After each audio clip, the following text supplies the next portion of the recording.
तो आज हम क्या बात करने वाले हैं, आज हम एक क्वेश्चन के बारे में बात करने वाले हैं जो कि होगा क्लास 10th का chapter number 3 pairs of linear equation in 2 variables, और आगे के क्वेश्चन करेंगे जो कि होगा क्वेश्चन नंबर इसका 4th पार्ट और 5th पार्ट। ठीक है, तो शुरू करते हैं। सबसे पहले आपको क्वेश्चन पढ़ना है, ध्यान से क्वेश्चन पढ़ें। Meena went to a bank to withdraw 2000 rupees, उसको 2000 रुपए विड्रॉ करने थे बैंक से। तो उसके कुछ डिनोमिनेशंस थे। कौन कौन से डिनोमिनेशन थे? 50 रुपए का नोट चाहिए था उसको और 100 रुपए का नोट चाहिए था। अब 50 के कितने, 100 के कितने, यही वाला क्वेश्चन होगा कि कितने पैसे, कितने नोट्स उसके 50 के मिले और कितने नोट उसको 100 रुपए के मिले। अब क्वेश्चन में क्या गिवन है कि जो टोटल नोट उसने लिए 50 रुपए और 100 रुपए के मिला के वो कितने मिले, टोटल नोट 25। तो हमको निकालना क्या है? Number of notes of 50 denomination and number of notes of 100 denomination. तो यहां पर से क्वेश्चन शुरू करेंगे और मैं कोशिश करूंगा कि इसको है ना उस स्टेप में ना लिखूं, इसको जल्दी से खत्म करूं। ठीक है, ध्यान से देखना बाप। सबसे पहले लेट नंबर ऑफ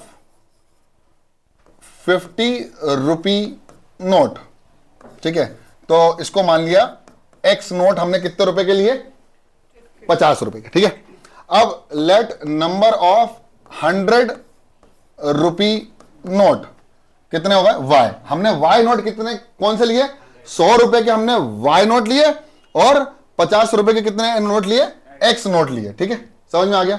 अब मुझे बताओ कि अगर मेरे एक्स नोट 50 रुपए के हैं तो टोटल मनी 50 रुपए की कितनी है मेरे पास? मैं समझाता हूं। जैसे मेरे पास 5 नोट हैं 10 रुपए के, तो टोटल मनी कितनी हो गई? 5 नोट 10 रुपए के 50 रुपए हो गए। तो अगर मेरे पास एक्स नोट है 50 के तो टोटल मनी कितनी हो गई? 50 इंटू एक्स। तो total money in 50 denomination is 50x और total money is 100 denomination is 100x, 100y। तो इसका मतलब ये होगा टोटल मनी कितनी हो जाएगी, 50x प्लस 100y, जो कि किसके बराबर है, 2000 रुपए टोटल मनी विड्रॉ हुई। क्या बात समझ में आई? अब एक्स कौन से नोट है, 50 रुपए के, और वाई नोट कौन से, 100 रुपए के। दोनों को ऐड करेंगे तो क्या मिलेगा, total number of note withdraw from the bank, और वो टोटल नंबर ऑफ नोट कितने हैं, 25। यानी हमको एक इक्वेशन और गिवन है, x plus y is equal to 25। Is it clear to all of you? This is second equation, this is first equation. अब लेकिन इस फर्स्ट इक्वेशन में एक लोचा है, ये थोड़ा सा बड़ी इक्वेशन दिख रही है, हम इसमें कॉमन लेकर सॉल्व कर सकते हैं। तो यहां पर हमने 50 कॉमन लिया और क्या मिला हमको, x प्लस, इसमें से कॉमन लिया 50 तो कितना बचा, 2। तो हो जाएगा x plus 2y is equal to 2000। Clear? x plus 2y is equal to 2000, और ये 50 गया तो x प्लस कौन है, x plus 2y is equal to 2000 divided by 50। बोलो हाँ या ना? क्लियर? सबको क्लियर है? अब 50, 0 से 0 कैंसिल, 5 1 जा 5, 5 4 जा 20 और 0। इसका मतलब आ गया x plus 2 times of y is equal to 40 and this is your second equation. बोलो हाँ या ना?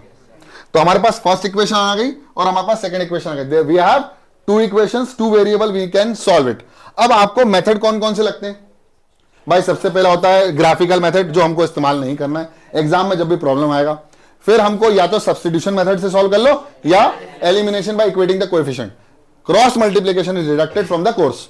तो हम इन दोनों में से कोई से भी एक मेथड का इस्तेमाल करेंगे। अभी मुझे दिख रहा है कि मैं दोनों इक्वेशन को पहले लिखने वाला हूं।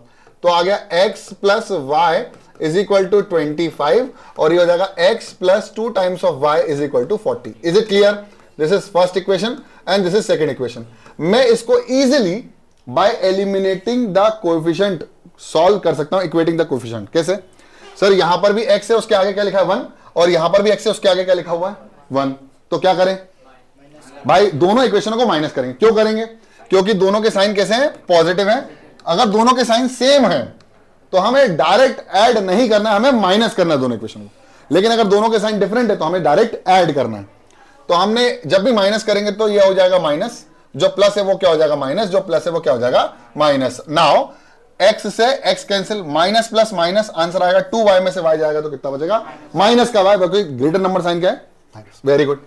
अब बेटा ये बताओ 40 में से 25 जाएगा तो माइनस का 15 बच जाएगा, वेरी गुड। तो ये आ गया -15। तो मेरे प्यारे बच्चों y की वैल्यू कितनी हो गई, प्लस का 15। यस और नो? बहुत बढ़िया। अब इसके बाद हमें x निकालना है। So what you can do, we can put the value of y in any of the equation और हमको x मिल जाएगा। इसमें रख दो या इसमें रख दो, हम इसमें रख देते हैं 15, y की वैल्यू 15 रख देते हैं, तो हमारे पास आंसर आएगा x plus y is equal to कितना आ गया था 25, और x प्लस वाई की वैल्यू कितनी आ गई 15 इज इक्वल टू 25, तो x की वैल्यू कितनी आ गई 25 minus 15, so you will get x बराबर 10 and this is your answer. Clear? तो हमारे पास x की वैल्यू कितनी आ गई 10। इसका मतलब ये हुआ कि number of notes of 50 denomination, number of notes of 50 rupees are 10 और number of notes of 100 denomination are 15। अब एक काम कर लो, 10 को 50 से मल्टीप्लाई करो और 15 को 100 से मल्टीप्लाई, टोटल करो 2000 आएगा आंसर। इसका 500 बनेगा, इसका 1500 बनेगा। 1500 प्लस 500 कितना हुआ 2000, और टोटल मनी कितनी बोरो की गई थी बैंक से 2000 रुपए। क्लियर? समझ में आया इन क्वेश्चनों को कैसे करना है सॉल्व? इसके पहले भी एक क्वेश्चन था बैट और बॉल वाला, कि एक कोच ने कुछ बैट खरीदे, कुछ बॉल खरीदी, टोटल मनी इतना, फिर कुछ बैट और खरीदे, कुछ बॉल और खरीदे और उतना पैसा। तो आप इजीली इस क्वेश्चन को सॉल्व कर सकते हो। Next question which is the last question for this chapter in exercise, जो कि है 3.3 एक्सरसाइज का। ठीक है, लास्ट क्वेश्चन।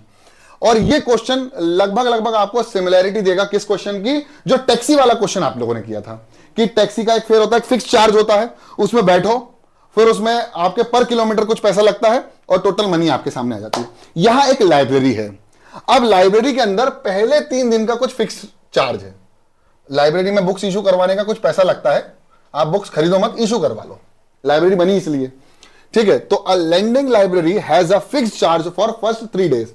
पहले 3 दिन के लिए कुछ चार्ज लेती है और फिर एडिशनल चार्ज पर डे के हिसाब से कुछ लेती है लाइब्रेरी, और उसके बाद हर एक दिन के उनके पास पैसे पहुंच जाते। जो सरिता है उसने 27 रुपए दिए टोटल, कितने दिन के 7 दिन के मेरे ख्याल से, फिर 5 दिन के होंगे। और जो सुशी है, ये सुशी है या सुशी है पता नहीं, लेकिन ये कुछ तो है, जिसने 21 रुपए दिए। कितने दिन दिए? कितने? 21 रुपए। कितने दिन के लिए सर? 5 दिन के लिए। तो पहले दिन का फिक्स चार्ज, पहले 3 दिन का फिक्स चार्ज और अगले हर डे का पर डे का कुछ चार्ज, उन दोनों को मिला के एक बार 27 आया और एक बार 21 आया। अब ध्यान से सुनना कैसे क्वेश्चन करना है। ये क्वेश्चन की रूपरेखा बना दी अपन ने, अब ध्यान से देखेंगे। यहां करेंगे सॉल्यूशन। क्या निकालना है? फिक्स चार्ज और चार्ज पर एक्स्ट्रा डे हो गया। तो फिक्स चार्ज कितने दिन का था? 3 दिन का। तो let amount of fix charge, amount of fixed charge for 3 days, तो रुपीस कितना हो गया? x rupees. ठीक है, बोलो समझ में आया?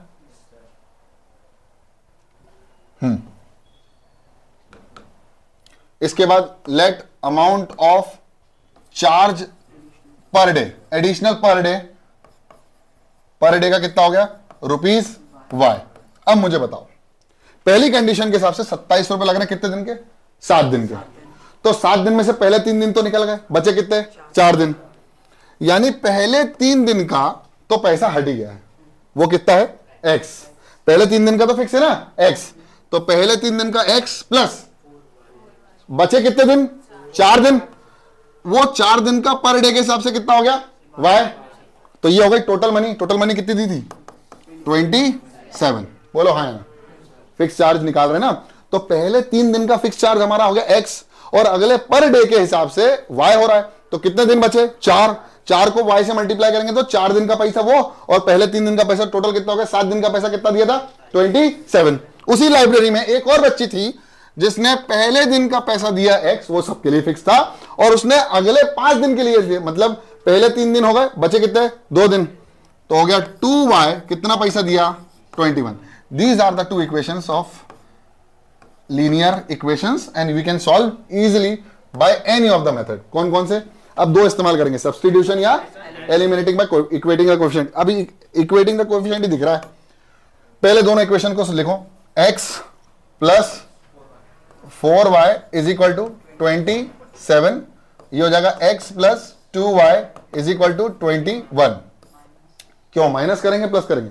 सर माइनस कर दो, क्योंकि दोनों का साइन सेम है, नेगेटिव, ये भी नेगेटिव, जो पॉजिटिव है वो नेगेटिव, जो नेगेटिव है वो पॉजिटिव, उल्टा हो जाता है। कैसे? मैं समझाता हूं। मैं समझाता हूं, थोड़ा सा कॉन्सेप्ट समझो। अब मैं अगर इस इक्वेशन को इससे माइनस कर रहा हूं तो पहले इसको लिखूंगा, बोलो हाँ या ना। फिर क्या कर रहा हूं, माइनस, तो माइनस। और जब भी माइनस आता है तो मैंने क्या बताया था, एक ब्रैकेट यूज कर लो। तो सर ने ब्रैकेट इस्तेमाल कर लिया और क्या लिखा, x प्लस 2y, बोलो हाँ या ना। फिर क्या लिखा है, दोनों तरफ इक्वल टू LHS LHS से माइनस होगा, RHS RHS। 27 को किससे माइनस करेंगे, 21 से। 21 का साइन क्या है, पॉजिटिव। अब ध्यान से देखना, ये आ गया x plus 4y minus plus minus, bracket open कर रहा हूं, माइनस प्लस माइनस, तो यहां पर आ गया माइनस x, ये हो गया minus 2y is equal to 27 minus 21। हुआ क्या, हुआ ये कि इस कंडीशन के अंदर जो पॉजिटिव था वो नेगेटिव बन गया, यानी साइन क्या हो गए, पलट गए जब हमने माइनस किया, इसलिए पलटता है। ठीक है, तो x में से x तो कैंसिल हो गया, 4y में से 2y जाएगा तो 2y बचेगा, बोलो हाँ या ना। और 27 में से 21 जाएगा तो कितना बचे, वेरी गुड। तो ये हो गया 6, y इज इक्वल टू कितना आ गया, 3, y इज इक्वल टू 3 आ गया। y बराबर 3, मतलब पर डे का कॉस्ट कितना है, 3 रुपए। पर डे का कॉस्ट कितना है, 3 रुपए, 3 रुपए। ठीक है, अब एक बात समझो, इधर उधर, अब एक बात समझो, y की वैल्यू हो गई, फिक्स चार्ज निकाल लो, किसी भी इक्वेशन में पुट कर दो, ये आ जाएगा x प्लस, भाई शांत शांत, x plus 2y is equal to कितना हो जाएगा, 21। कितना हो जाएगा, 21। एक y की वैल्यू पुट करो, x plus 2 into 3 is equal to 21, x plus 6 is equal to 21, x is equal to 21 minus 6, कितना जाएगा जरा बताओ, पक्का यही था ना भाई। y की वैल्यू 3 आई, 3 टू 6 हो गया, 21 माइनस करेंगे 6 से कितना आएगा, पक्का। तो पहले 3 दिन का चार्ज कितना आ गया, 15।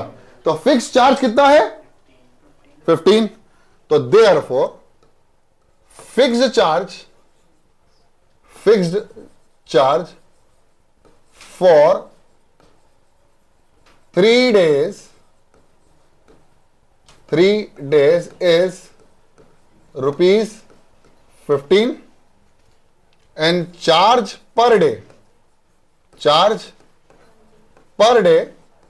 is ₹3। क्लियर। तो इसी के साथ ये चैप्टर भी समाप्त होता है। जिसको लिखना है लिख ले, जिसको नहीं लिखना है बाय बाय, टेक केयर।